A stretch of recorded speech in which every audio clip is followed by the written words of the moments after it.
tricky business for those of us who have looked at Politburo politics over the years.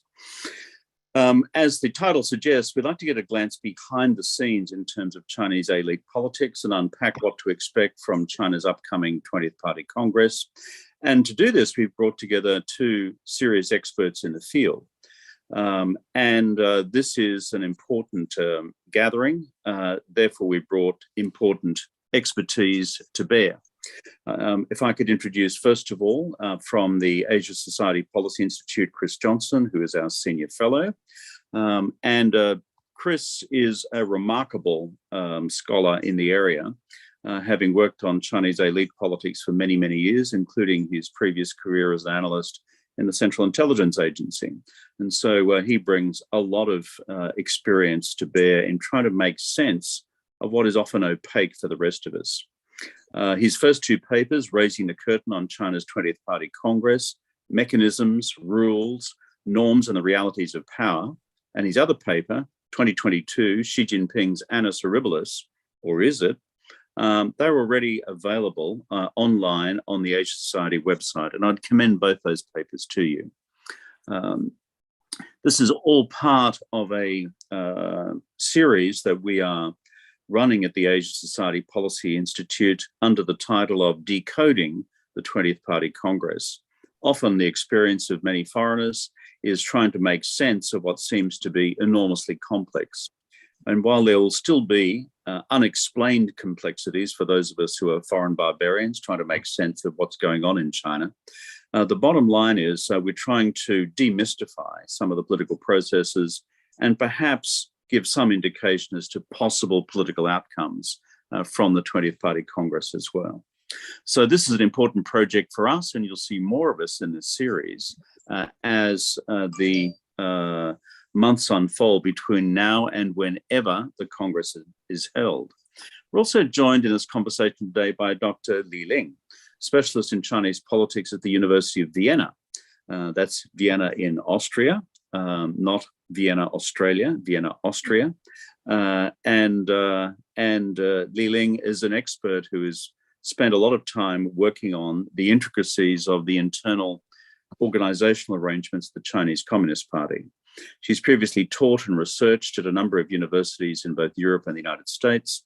Dr. Li's focus on research is Chinese politics and law, in particular the operation of the CCP and its different apparatus.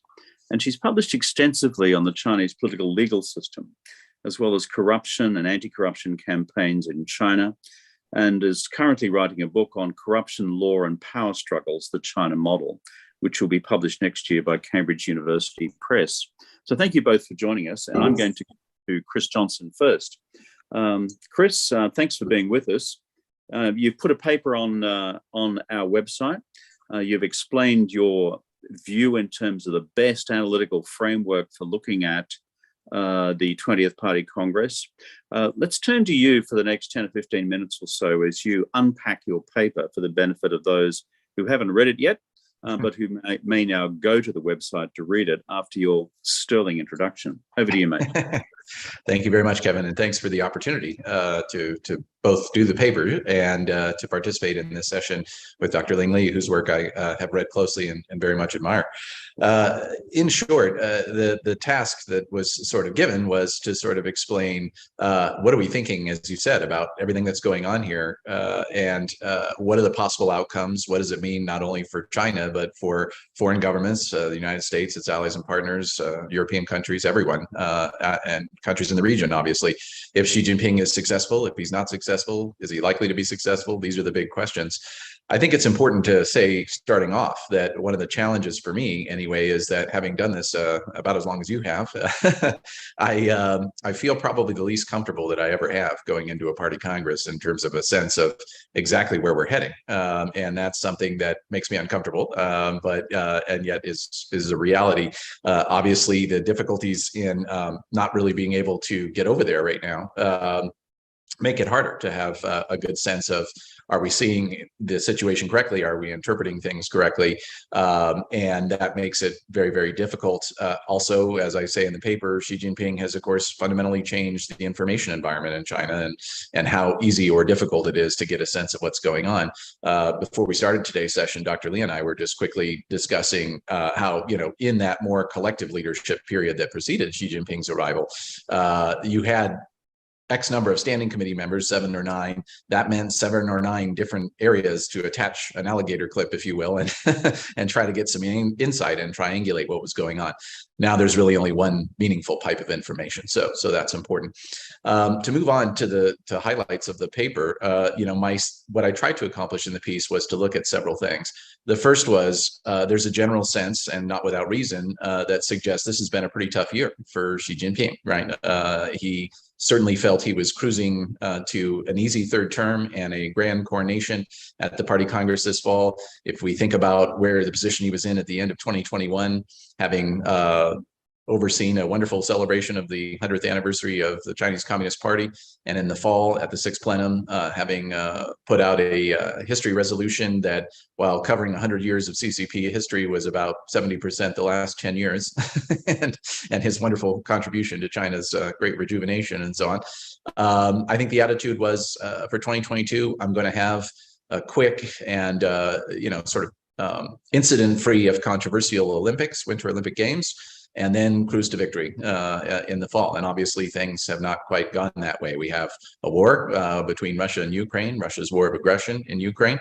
We have Xi Jinping's decision to declare this no limits partnership with Russia, which has been controversial. We have the outbreak of the Omicron variant in COVID, and the lockdown in Shanghai, and all the other aspects we've seen with that in terms of pressure on the economy and global supply chains and so on.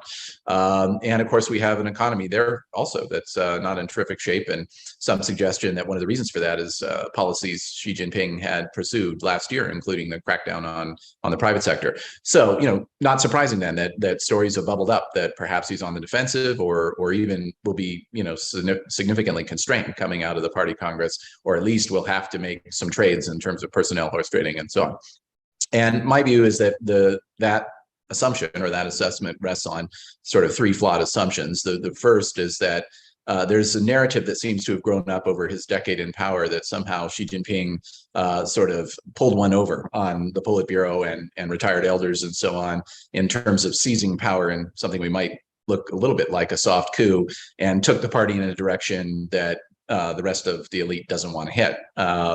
2, that because of that, he has enemies, very powerful party grandees who oppose what he's doing and would like to at least constrain him, as I said, or perhaps even try to disrupt his ability to get a third term in power. And 3, that those policies I mentioned earlier, the misguided policies, or blenders, as they're often referred to, give those folks and just the general elite in China the ammunition, at least potentially, that they need to disrupt Xi Jinping's third term. So the paper goes through each of those assumptions in detail. I'll just cover them quickly and briefly here for our introduction. On the first, I think it was an opportunity. I took it as an opportunity to review the calamitous situation that Xi Jinping sort of found himself in when he came into power in 2012. Far from a seizure of power or a soft coup, he was invited by his Politburo colleagues and mentors to do what he's been doing.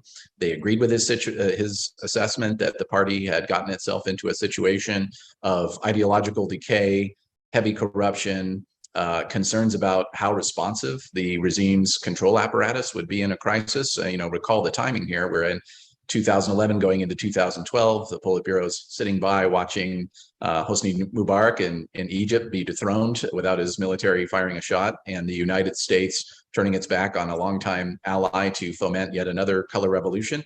We obviously had the fall of Bourguiba and all the fun that came with that.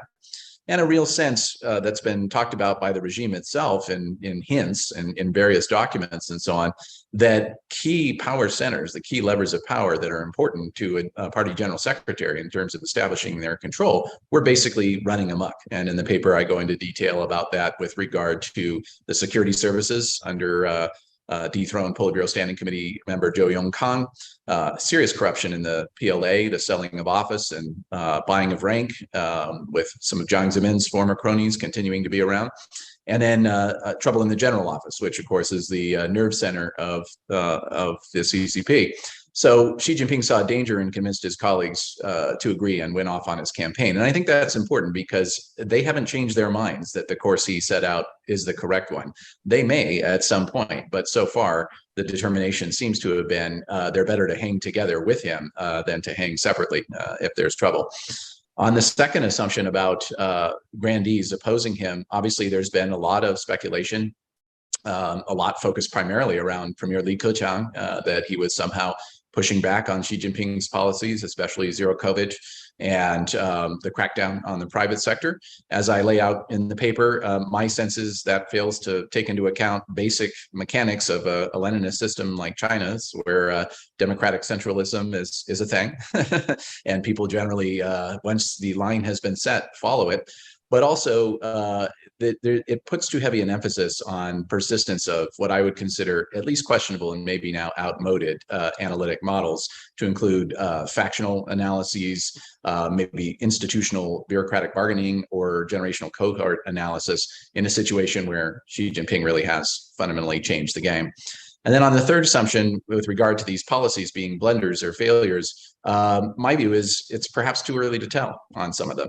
Certainly the situation with Russia and Ukraine is very much evolving day to day. If you're China, you've been watching nervously this whole time. This is obviously not what they wanted. But if we see a situation where down the road, Putin is able to gobble up a certain portion of eastern Ukraine, perhaps get some sanctions relief as a part of his willingness to cease fighting, suddenly Xi Jinping's decision to embrace Russia doesn't look so bad through their dialectical lens, where they see in the geopolitical order the United States now as an implacable enemy. So I think it's too early to tell there. Certainly on COVID-0, it doesn't make sense to us, but it does to them. And I don't think there's anyone really in the Politburo who would dispute the fact that they don't want to see China's fragile healthcare system overwhelmed with COVID cases. They don't want to see mass deaths in a party Congress year. And just by the law of numbers in a country as large as China's, that's what would happen if they were to allow COVID to run rampant. So again, too early to tell. That's the negative case. I also tried to, in the paper, put some attention on the positive case. So in the former, we know what it looks like when there's trouble, in the elite in China. And frankly, as I just have described, that this isn't it. Likewise, on the flip side, we know what the system looks like when it's headed toward apotheosis. And this is it from my perspective. So primarily in the areas of personnel, ideology, and also just a general sense of the man for the times. Xi Jinping has been racking up a lot of laureates, and we can see a campaign building toward things like further aggrandizing him and the party's ideological canon by truncating his current Xi Jinping thought, for very horribly long name, just down to Xi Jinping thought, and things of that nature. And I'm sure we'll go into greater detail. And then I end the paper by trying to look at some of the policy consequences. In other words, we run the risk in looking at things this way of, are we engaged in a analytic or academic debate about angels dancing on the head of a pin? No, my sense is it has important policy implications. As you and I have discussed many times, the old adage still holds true, which is that good analysis may not necessarily beget good policy, but bad analysis definitely begets bad policy. And in the paper, I discuss what I see to be a sort of the cascading effects of the layering of these faulty assumptions and what that can mean in real time.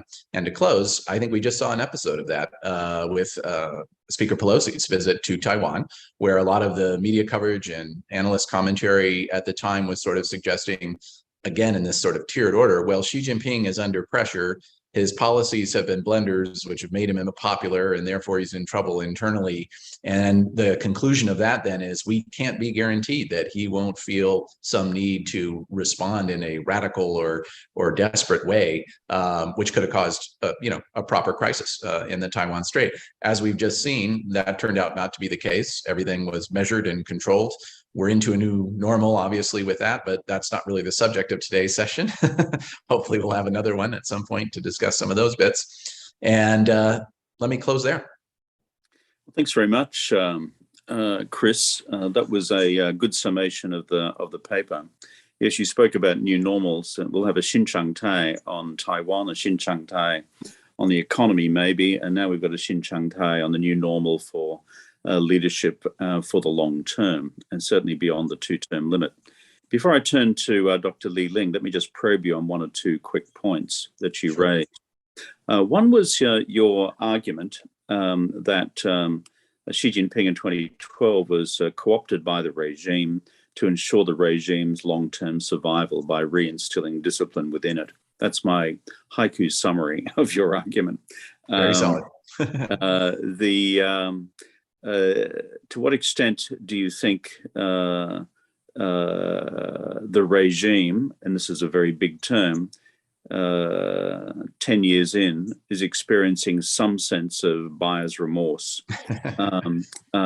Or is it your view that I know your Washingtonian allegory, which is better we hang together than hang separately, but degrees of buyer's remorse or not?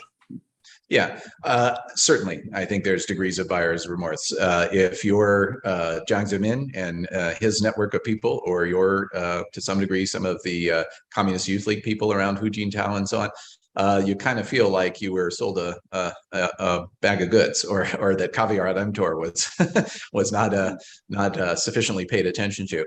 No, my argument is not that Xi Jinping didn't surprise these people who sort of co-opted him into saving the regime from itself with some of his actions, but I think there was a general sense that there was the most existential period of crisis that they faced since 1989. I think that's fair to say. And increasingly, I think they still believe that. So one of Xi Jinping's elements of political genius, among several, or maybe political alchemy, that I think has served him so well, is this ability to create a sense of urgency or even crisis in terms of the pressures that China is facing domestically, abroad, so on and so forth, in the dialectic and so on, that justifies his power grab, right? And I think he's done this very effectively. There's a reason why in recent years he's given an increasing number of speeches where the list of risks that he cites grows exponentially, and in each cascading speech. So it gets very difficult, I think, for other members of the leadership to be able to challenge him.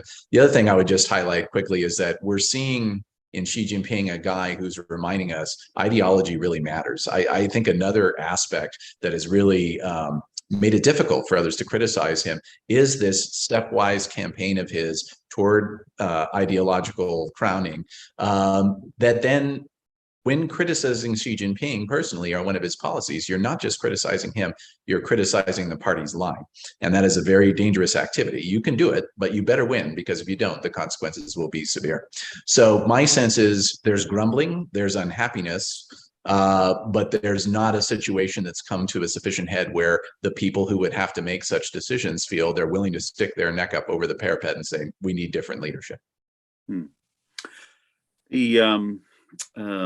There's a whole lot in that, which we'll take into further conversation later on. But my second probing point, based on what you've just said, is the inapplicability of the factional paradigm for understanding what is happening in the current decade of Chinese politics. I suppose my question is, was the factional paradigm relevant in the decisions of 2012 at the 18th Party Congress?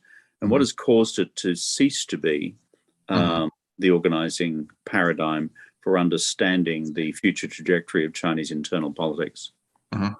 Well, in 2012, my sense is it was very much on display, in a certain way. Certainly, Bo Xilai represented something of a faction or grouping, or at least a policy point of view. Ironically, Xi Jinping has adopted many of those points of view in terms of, emphasizing the party's history, taking a shine toward earlier periods under Mao that, obviously others feel that should not happen and have been criticized and so on. And we obviously saw Jiang Zemin, despite having formally retired a decade prior, playing a very big role in capitalizing on certain crises, most specifically the troubles, as I alluded to earlier, with Ling Jihua, then Hu Jintao's chief of staff in the general office, to wind up with a Politburo Standing Committee on the other end that still had quite a few Jiang Zemin cronies sitting in critical portfolios. And I think Xi Jinping was in a position where, having done the smart thing to portray himself as the non-controversial understudy, had to kind of bide his time, but then dropped it into gear very, very quickly with the anti-corruption campaign in particular. So I think it did still have some resonance. In the paper, I talk about earlier periods, the messy handover from Jiang Zemin to Hu Jintao, where it was questionable whether Hu Jintao actually really ever had control of the system. Jiang certainly hamstrung him from behind the scenes. And earlier periods, even under Deng Xiaoping, where, it's easy, as I say in the paper, for us to forget because of his many achievements and just sort of stellar reputation in China. He faced a lot of trouble from his conservative elder partners and friends, and he won eventually, but it took him a decade and a half to get there. So I think they did apply then. Now, when I look at, say, Li Keqiang or others, it's hard for me to determine, is Li Keqiang running a Communist Youth League faction, a proper faction within the leadership these days? Do people who have that affiliation, like Wang Yang and Hu Chunhua, feel some sort of patron-client relationship with Li Keqiang? My sense is they don't. And likewise, Jiang Zemin's grouping, which was very powerful then, seems to be largely out of gas now. He's old, he's frail. To the degree there's anyone running the show, it might be Zheng Qinghong. But occasionally we see stories about how Han Zheng, the executive vice premier and Politburo Standing Committee member, is somehow trying to take the fight to Xi Jinping for that grouping's interest. Or we even see stories that suggest that China's approach to COVID and the Shanghai lockdown and so on was Xi Jinping's effort to sort of strangle the last gasp of Jiang Zemin's network. My approach is, newsflash, they've been strangled for a good number of years. Well, you made reference just then, as I turned to Dr. Ling. Dr. Li, Chris has just referred to the use of the anti-corruption machinery of the party as a mechanism for power consolidation by Xi Jinping in the period since 2012. You're an expert in the party's internal disciplinary procedures, not just in the Xi Jinping period, but your academic study covers the period since 49. So could you comment for us on how you've seen Xi Jinping apply the anti-corruption machinery, both to clean up the party, but also to deal with his political opponents? And secondly, to what extent is this different from the methods used by his predecessors as General Secretary? Over to you, Dr. Li. Okay, thank you, Kevin, and thank you for inviting me to join this important discussion. The two questions that you just raised, for the first one, is Xi Jinping using anti-corruption campaign as a method to eliminate enemies and also to clean up the party in general. Yes, it's very often in international media that Xi Jinping was accused for using anti-corruption just to eliminate enemies. That is not accurate because his use of the anti-corruption campaign reaches a much wider scope. First of all, in an authoritarian system, an able leader needs to react very strongly and decisively to people who are close to the throne but disloyal, because that's an existential threat. And sometimes a leader needs to knock down a powerful figure simply for the exemplary deterrence effect to make others fearful. In Maoist era, the party did not need the legal authorization or a trial procedure to lock up a disloyal high-ranking party leader. Liu Shaoqi was put under house arrest for a long time, but had never been convicted by a court of law. This has changed since the 1980s, where party could no longer lock up a leader with charges of political offenses alone. It needs a criminal conviction, and corruption is a low-hanging fruit offered in the criminal code. Jiang Zemin used it against Chen Xitong. Hu Jintao used it to eliminate Chen Liangyu and Bo Xilai, and Xi did the same, but faster and in greater numbers. To answer your second question, how is Xi Jinping's anti-corruption different from the anti-corruption activities by his predecessors? The campaigns in the past relied, in the Maoist era, relied greatly on mass mobilization to compensate the lack of investigative resources of the party. The problem of mass mobilization approach is it is difficult to monitor, it's unprofessional, and leads to a lot of wrongful cases and wrongful punishments. And that's why in the past, after a radical political campaign, there was very often a standard review procedure called Zhenbie to identify and rectify wrongful cases. Now the investigation is conducted only by specialized institutions of the party and professional agents. The downside of this approach is costly and hence limits the scope and the impact of the investigative activities. What Xi Jinping had achieved is that he has significantly increased the investigative capacity of the disciplinary institutions of the party and managed to retain that capacity through the reform of the supervision system. When you look at the current practice in China, which is called shuanggui, and for the benefit of non-specialist viewers of our broadcast today, you might explain what shuanggui means. If you were to look at the number of people who have been, quote, disciplined in the current campaign since 2012, give me a sense of where that fits against historical measures. And secondly, what is the internal debate about the appropriateness or inappropriateness of this shuanggui system of arresting and interrogating people who are suspected of, quote, high-level either corruption crimes or party disloyalty crimes? Back to you. Shuanggui is literally, it means to report to the authority for the purpose of interrogation at the designated time and at the during the designated time and at the designated place. 双两个规定. It sounds very innocuous, but it means detention for an unspecified duration of time. It has been used by the party without even this shuanggui provision in the Maoist era.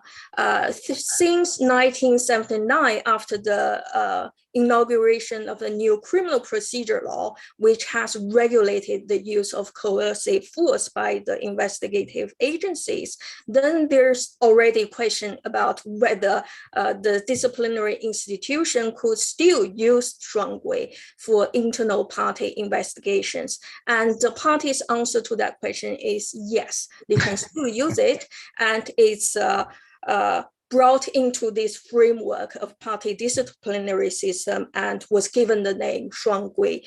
But since then, it has been criticized very often by legal scholars about its legality. There has been a lot of problems. For example, how to use the evidence obtained through the shuanggui procedure in court, because the party institution is not a state institution, and the evidence obtained by this institution does not automatically have the authority to be used in the court of law. So very often the case will be transferred to the procuracy, and the procuratoriate have to redo the interrogation and come out with a different set of on the paper with a different stamp that says it's evidence obtained by the procuracy instead of the disciplinary institution, so that it can have legitimacy to be used in the court of law. So that has caused a lot of discussion and criticism. Obviously, there's also the issue about torture that is used in the Shuanghui procedure. So it has been a thorny issue for the party for a long time, and everybody is waiting to see how the party is going to resolve the issue. And the creation of the National Supervision Commission was the solution. It literally legitimized the use of Shuanghui by authorizing the National Supervision Commission to do exactly the same thing with the party institution hiding behind.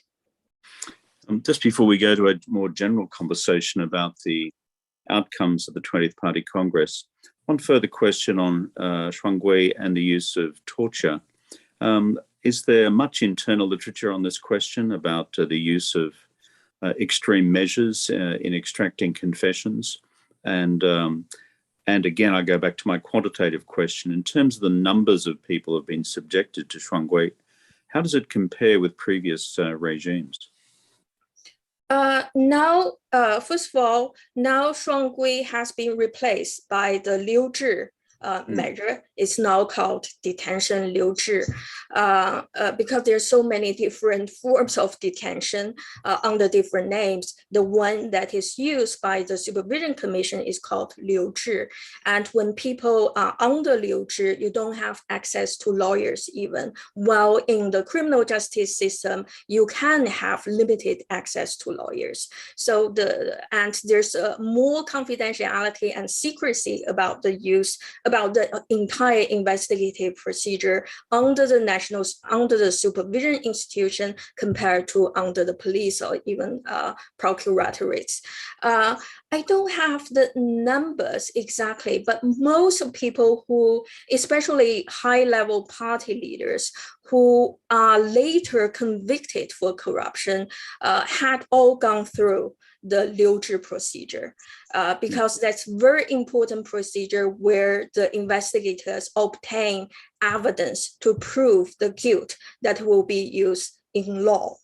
So I would think for all political cases, probably 95% will go through the Liu Zhi procedure. However, I'm saying 95%, not 100%, because I do see occasional cases where Liu Zhi was not even applied, but the suspect volunteered evidence, or the investigator managed to obtain evidence without the confession from the suspect to establish the case. Good, thank you. So let's turn to the 20th Party Congress itself and possible political outcomes. I'll come back to you on this one, Chris. Sure. Then I'll come to Dr. Lee as well. Our first criteria before we go down to personalities is, well, how many vacancies are there going to be? Of course, this goes to the deeply arcane science of what we call in the business qi shang ba xia, which Indeed. Is if you're under 67 at the time of the Congress, well, you can stay on. If you're 68 and above, you can't. That's my crude lay summary of it. If we applied that piece of logic, then leaving aside Shirada numero uno, if we put Ihao to one side, yes. But of the 25 members of the Politburo, including the standing committee of 7 within it, then my calculus is you're looking at 10 vacancies. Are we agreed numerically on that? Have I got something wrong? No, you're right. Dr. Lee, is that's about right? If we looked at Qishan Baxia correctly applied? Very often when we talk about the age limit rule, we conflate the General Secretary, the Politburo, and the Politburo Standing Committee into one group. It's almost like walking into an Asian fusion restaurant in continental Europe, where you can find chow mein, sushi, pho, pad thai on the same menu. I think it would be much clearer if we separate them and treat them as three distinctive groups because they enjoy different levels of privileges, which are consequential to answer the question, how many vacancies will be created? So if we go to the 总书记, which is the General Secretaryship, I mean, your point to me, Dr. Lee, is that we certainly have a precedent as it relates to Hu Jintao, which is that he was treated like the rest of the Standing Committee. And because he was over 67 at the time of the 18th Party Congress, then 再见. And so that was farewell, Uncle Hu. But if we flick back to the previous party congresses, for example, what would have been, I think, the 16th Party Congress in 1997, am I right? If I got my numbers correct. 15th in 97. 15th in 97, which is, of course, Jiang Zemin's reappoint. He was already 71 years old. And therefore, if you like, he didn't quite adhere to Qi Shangbaxia. And so his circumstances were therefore a bit duiwar. We go back to his predecessors. When Zhao Ziyang was purged, I don't even remember how old Zhao Ziyang was when he was purged, but it was certainly, we didn't get to test it at the subsequent party congress, nor did we get to test it with Hu Yaobang. And Deng Xiaoping, well, he wasn't general secretary till way back in the 1950s and occupied other positions after 78. So your thesis overall, as I understand it, Dr. Lee, and I appreciate your comment on this too, Chris, is that purely on the position of the General Secretary, this retirement rule was really only applied to Hu Jintao. And the related rule, which is you get 2 terms, the younger Renqi, really only applied to Hu Jintao as well, because after all, Jiang Zemin got 2.5 terms. So this is a very crude summary from me. But firstly, Chris, your comments, and then to Dr. Lee.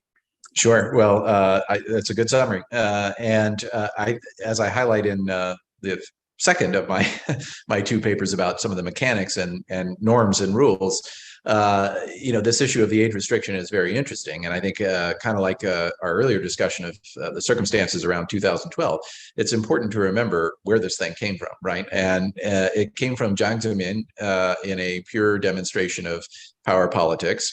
You're right, at the 15th Party Congress, he gave himself an exemption, or rather his good friend Bo Yibo, Bo Xilai's father, was called out of central casting to suggest that Jiang Zemin be allowed to stay on, and then an age rule of 70 actually be set at that party congress, which was used to dispatch Cao Shi at the time, a gentleman who had been a long time sort of rival of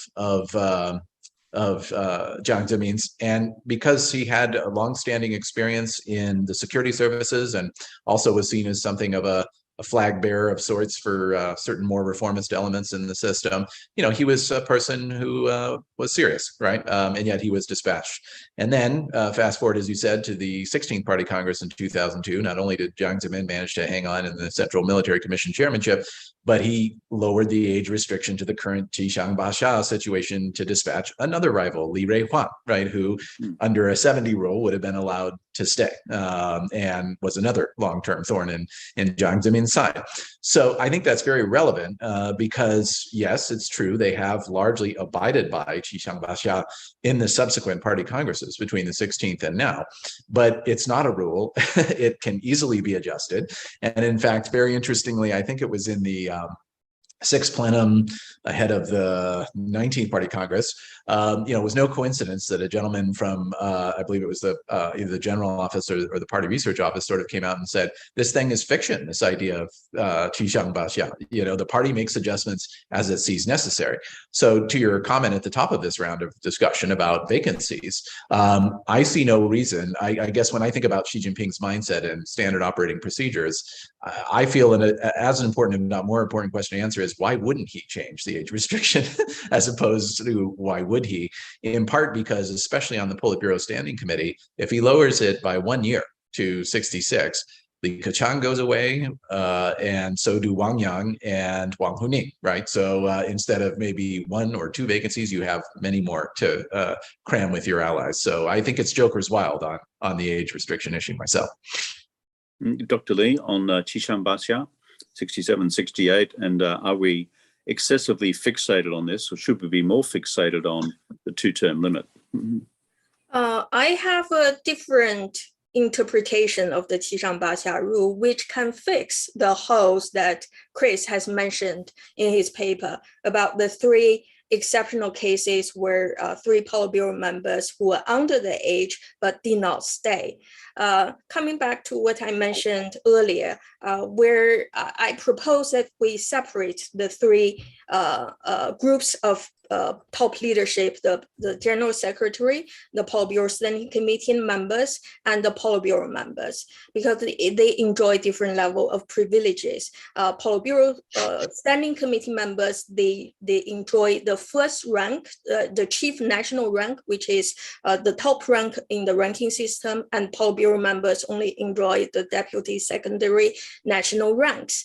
And the privileges are different as well. For Politburo Standing Committee members, they, for a long time, they enjoyed life tenure unless they are unseated from the office by purge or they volunteer to retire. Otherwise, they can automatically resume their membership at the Politburo Standing Committee until their death.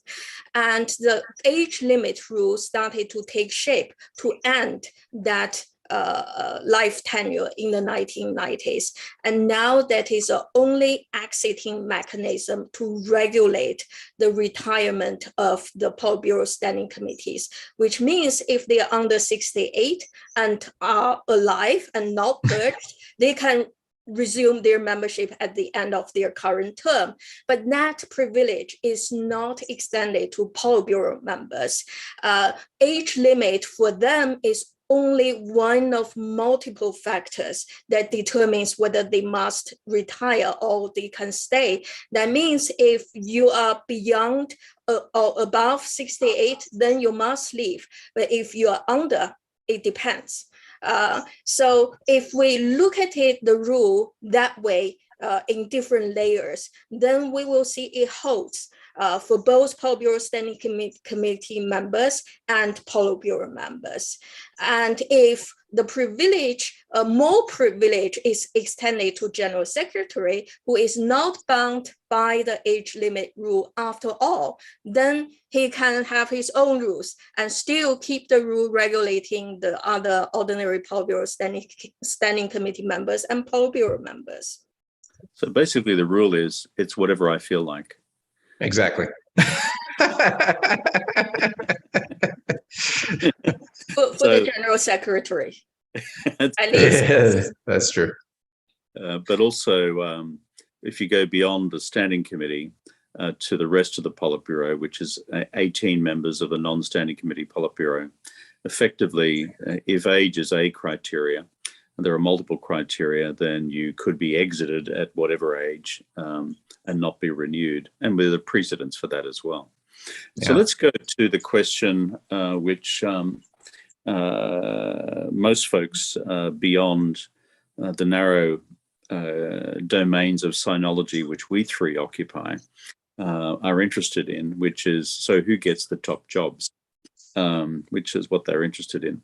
Let's just assume that of the 7 in the Standing Committee, there are going to be 2 vacancies. Is that a fair assumption in terms of who do you think is going, Chris? And then can I ask for your comments, number going, who's going, and who is in the leading positions of contention to replace them? You first, and then I'll turn to you, Dr. Li. Sure. Well, I think as we were just discussing, it depends. And one comment as well. We've just been discussing the size of the Politburo itself as some sort of fixed number of 25, right? Well, it has been for a bit, but it's been all kinds of different shapes and sizes, over the years that the CCP has been in power, and there's no reason that can't change as well. I'm not sure it will, but there's really no reason that can't change.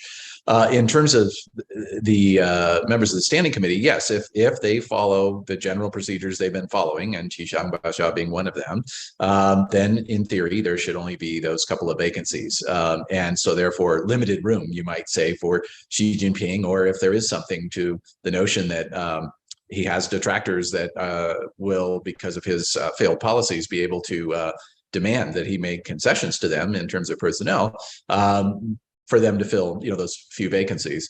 My sense is that that is not necessarily a good thing for China. In other words, as we've been discussing earlier in our session, we know what it looks like when the leadership is hyper collectivized and there's no clear number one, right? It leads to policy drift and messes, right? The system tends toward gridlock under those conditions. So that's an interesting thing to consider. In terms of who might get what jobs, obviously we'll have to wait and see. I think the general consensus view is obviously Li Keqiang does have to leave as premier, so that will be a major position that will be opening. If they follow the procedures and he survives, the conventional wisdom seems to be that he might move to, say, the legislature. There's precedent for that. Li Peng did that when he left the premiership and went over to the National People's Congress chair. So there's a precedent there. And I think the general view is the two most likely candidates to succeed Li Keqiang are Wang Yang, who's already a standing committee member, but had been a vice premier previously and served in many provinces and has a good solid track record, or Hu Chunhua, right, who is currently serving as a vice premier and therefore has the track record. Some analysts have noted that there has never been a premier in the system who wasn't a vice premier first. That's true. I also like to raise, though, how many premiers have there been? This is the problem with a lot of these assessments of norms when we're dealing with 2 cases, 3 cases. It's kind of hard to tell whether those are actually norms or not. And then obviously the other position, Han Zheng, is above the age limit, so he will have to go as well and probably be placed as executive vice premier. So that will be an opportunity perhaps for someone to put someone in that position. Historically, we've seen in an era where factional models had more analytic explanatory power, there would be a balance factionally between a premier and the vice premier to sort of hamstring the premier, right? Or vice versa.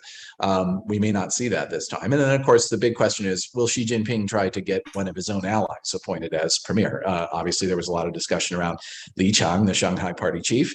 But with the lockdown mess there and so on, I think the general assessment is that will be a stretch for him to be able to do so. I just hold open the argument as well, and we can discuss this further in our discussion if we want. We could see a more disruptive scenario where someone who's not even sitting on the Politburo could be made premier, and that could make things very interesting. So just before I turn to Dr. Li on this one, in terms of if we're applying 68, the 68 must retire rule to the Standing Committee, and for the benefit of our audience, the exits from the Politburo, Standing Committee of the Politburo would be Han Zheng. Sorry, the retirements. The retirements, the exits. Yeah, so he would be gone, and the current chairman of the National People's Congress, Li Jianshu, who's, I believe, 70 or something like that already, would be gone as well. So Li Jianshu, and who's very close to Xi Jinping. Yes. And Han Zheng. And then current age of Li Keqiang is what? 67. So right. He's right on point. He's right on point. So therefore, he could technically be retained. He could, if those norms are followed. Yeah. And it would be, though he's already made one statement. This is his last report, remember? Oh, you mean as premier? No, because of course there's a limit. When Xi Jinping got rid of the term limits, it was only for the presidency and I believe the vice presidency. So as premier, he's stuck. He has to leave. That's right. So the possible retention, therefore, is for him to stay in the Standing Committee and then to go to become chairman of the National People's Congress. Most likely. Yeah. So, and that would be, how surprising would it be if Li Keqiang gets nixed altogether? It wouldn't surprise me, but I think it would surprise a bunch of people. I mean, one interesting aspect is, does Xi Jinping see him as any kind of a problem or threat or challenge? If he doesn't, and I think he doesn't, why not retain, sort of yet another eunuch? If he does, though, the thing that sticks in the back of Xi Jinping's mind, I think, is let's not forget there was a period in time, I'm not sure how valid it ever was, but I think it's fair to say, where Li Keqiang was at least considered something of a rival of his for the top position. I mean, that was a thing, in earlier periods. if you're Xi Jinping and your campaign now is to declare yourself Uberlord potentially forever and the second coming of Mao Zedong, are you comfortable having someone who used to be seen by some as your rival still sitting in the top leadership? I'm not sure you are. So 2, possibly 3 vacancies at the standing committee level, possibly Hu Chunhua to go up, possibly into the premiership. And question mark as to who else would therefore go into the standing committee beyond. Yeah, I think so. And Chen Ming-er, what's your view there? Well, he certainly seemed like someone who had a lot of potential running up to the last party Congress. He's been very quiet, I think it's fair to say, since then. Xi Jinping is close to him. He's seen as a very loyal ally. My sense is he certainly has potential of being on the short list. But you don't hear about, a Chen Ming-er and X combination, Hu Chunhua, for example, combination anymore as, again, the once and future successors, right? And so that, I think, complicates Chen Ming-er's picture a little bit. But he is a very loyal and faithful follower of Xi Jinping. So if there's room, and let's say there are more standing committee vacancies, again, if they were to cut that age restriction by a year, you've got then 5 vacancies instead of 2, right? And so that makes things much more interesting in terms of the prospects for other Xi Jinping allies. If you did that, though, you'd lose Wang Huning as the permanent scribe of all central. You would, but as we've been, for those of us who've been watching it closely, there's a gentleman named Li Shulei who has just been promoted to the executive deputy director of the propaganda department, who is, from my perspective, just as talented of a dreamweaver as Wang Huning. So on this question of personalities, Dr. Li, and I know you're a good scholar and a good academic, and you don't like speculating on personalities, but that's what Chris and I do for a living. So your reflections on the possible elevations to the standing committee and the possible, let's call it, composition of the economic team led by the Premier. First of all, I just want to have a quick response to what Chris has talked about regarding the binding force of the age limit rule, because we have so few instances to study. But just for Politburo Standing Committee members, we have 28 cases where the age limit rule has been applied to in the last 20 years. So in the term of party experience, that's quite a clear trend. And I think talking about personalities, I believe Xi Jinping is very much aware of, and I would say appreciates, the value of institution as an indispensable tool of authoritarian political governance. Most of the feats of power centralization that he has been accused of doing were carried out within the remits that are allowed in the institutional framework laid down by the party. And as I said earlier, the age limit is the only exit mechanism to end a Politburo Standing Committee member's tenure. And it is very objective and easy to enforce fairly. So to discard the rule would make it very difficult for him to regulate the exits of Politburo Standing Committee members in the future. One cannot simply purge them one by one or en masse. Wang Qisheng was a very testing case in 2017. Wang was 69 at the time, and he complied with the age limit rule, and Wang vacated his seat. So I would predict that Xi Jinping would continue to observe the age limit rule, which means that 2 seats will be vacated, as we discussed, from the current Politburo Standing Committee. But however, there's also a very strong possibility that he will pack the courts, add 2 more seats to the Politburo Standing Committee, then we will have even more vacancies. As to the possible candidate for the premiership, I totally agree with Chris that Li Keqiang will leave the premiership and is very likely to be able to retain his Politburo Standing Committee membership and move on to the National People's Congress. And to replace him as a new premier, I would bet on Hu Chunhua, because first, he's age appropriate, and second, he has been trusted to oversee one of Xi Jinping's pet projects, the poverty alleviation program in the State Council. And third, he seems to be amiable in terms of personality. And very recently, the People's Daily published a 3.5-page article under the name of Hu Chunhua, where he mentioned Xi Jinping's name 52 times. So I think it's a very good signal of promotion for Hu Chunhua's campaign to the Politburo Standing Committee. That's a very if I can just add two quick points there. The first is that I agree with Dr. Li that Xi Jinping certainly does support the concept of some manner of institutions or institutionalization. In fact, even he says power should be kept within a cage of regulation, right? So this is something that he very much believes in. I think, again, another source of his unique political alchemy in my mind is knowing when to tweak, adjust, completely disregard those institutional arrangements to his own benefit is something that he does very, very well. Similarly, on Hu Chunhua, yeah, I agree. You know, what's interesting, of course, as I said earlier, a lot of observers have noted we've never had a premier who wasn't a vice premier, but it's also pretty rare to go from the Chinese People's Political Consultative Conference, where Wang Yang currently sits, to the premiership. Usually you go down, not up. And so that would be unusual if he were to get it.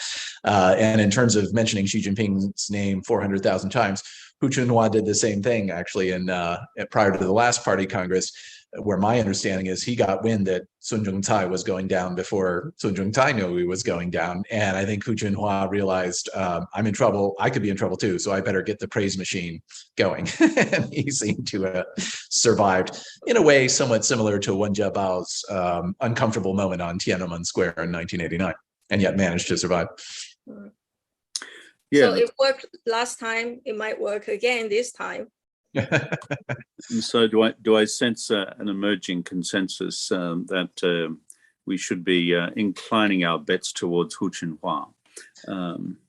I think he'll be promoted. I'm not as confident he'll be the premier, but we'll see. Here's a wild card for you, because we're drawing to the end of our time.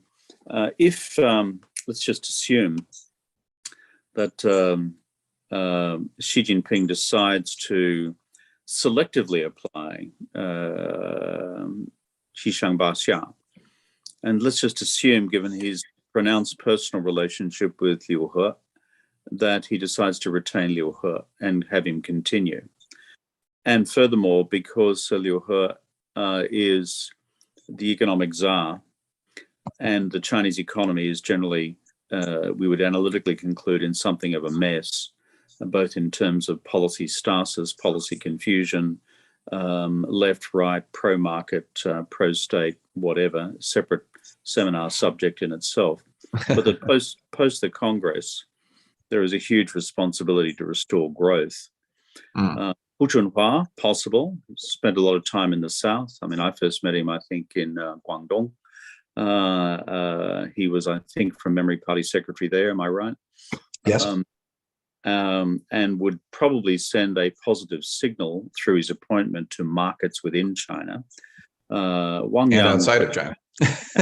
And outside of China. Question mark whether Wang Yang would have the same effect.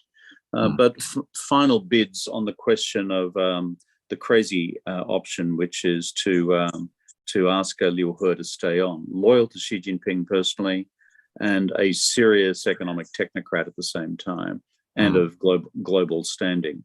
1 minute from you, Dr. Li, then 1 minute from Chris, and then I'll close our session. Okay, so to retain Liu He for another term will mean the breaking of the age limit rule. that will create some consequences that Xi Jinping wouldn't want to deal with. And the testing case was Wang Qishan. Wang Qishan contributed significantly or decisively even for Xi Jinping's anti-corruption campaign in his first term. And he was more obliged to keep Wang Qishan at the time than he would be now in keeping Liu He, I would think, because of the unique contribution of Wang Qishan for the centralization of power for Xi Jinping. And Xi Jinping didn't go with it. He complied with the age limit rule. So if that's a sign of Xi Jinping's appreciation of institution and the age limit rule, I think he will continue to do the same and leave Liu He out. Good. Okay, Chris, concluding word from you. Sure. Well, I just for the record, my understanding was Xi Jinping was actually happy to see Wang Qishan go, but that's another that's another seminar. Yes.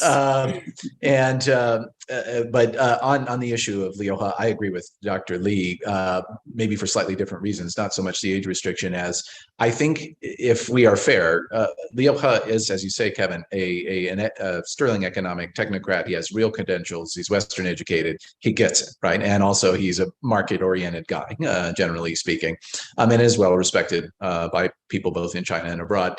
If there's a knock on him, though, however, it is that he lacks the operational skills or credentials. In other words, he never ran a province. He never ran a ministry. He didn't have to do that kind of cracking heads work, right? He's an economic theoretician to a certain degree. And I think Xi Jinping, while generally happy with his performance, has criticized that aspect on occasion. So I think what he's looking for now in that role is somebody with more of that operational experience. I think this is why you get references to the current National Development and Reform Commission chairman, Li Feng, as a possible candidate to succeed in that Liu He role and so on.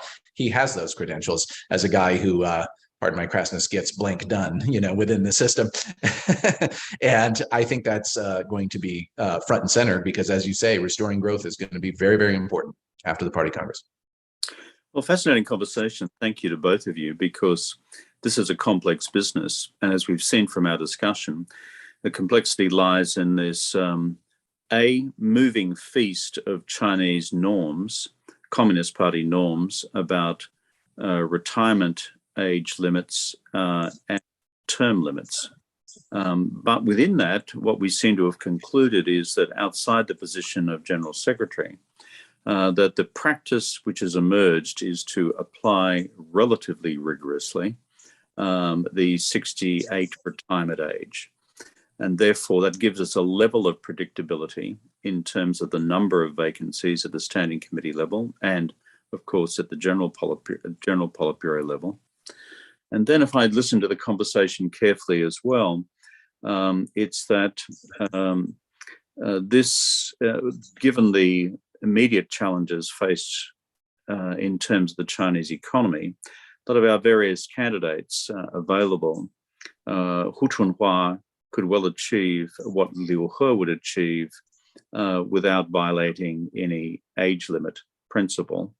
Hu Chunhua also has significant provincial experience, which Liu He does not.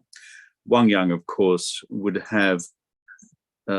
similarly meet those requirements, though perhaps in terms of market confidence within China, Hu Chunhua would be seen as stronger than Wang Yang, in my judgment, though we haven't tested that more broadly. As for our friend from Shanghai and Li Feng from the NDRC, my judgment, and I'll conclude with the prerogative of the chair, is that they would have the reverse effect in terms of market sentiment within China. But that's a subject for another day. Thank you very much, Chris Johnson. Thank you very much to you, Li Ling, joining us all the way from Vienna. We appreciate that. And this is, as I said, one in a number of public events and policy papers that we are producing on decoding the 20th Party Congress between now and whenever it's held, September even, more like October, November. So we'll leave the date to be determined because I haven't got my email from the Central Committee telling me when it's on yet. So, thanks so much, Chris, and thank you, Ling. Thank you. Great pleasure. Thank you, Kevin.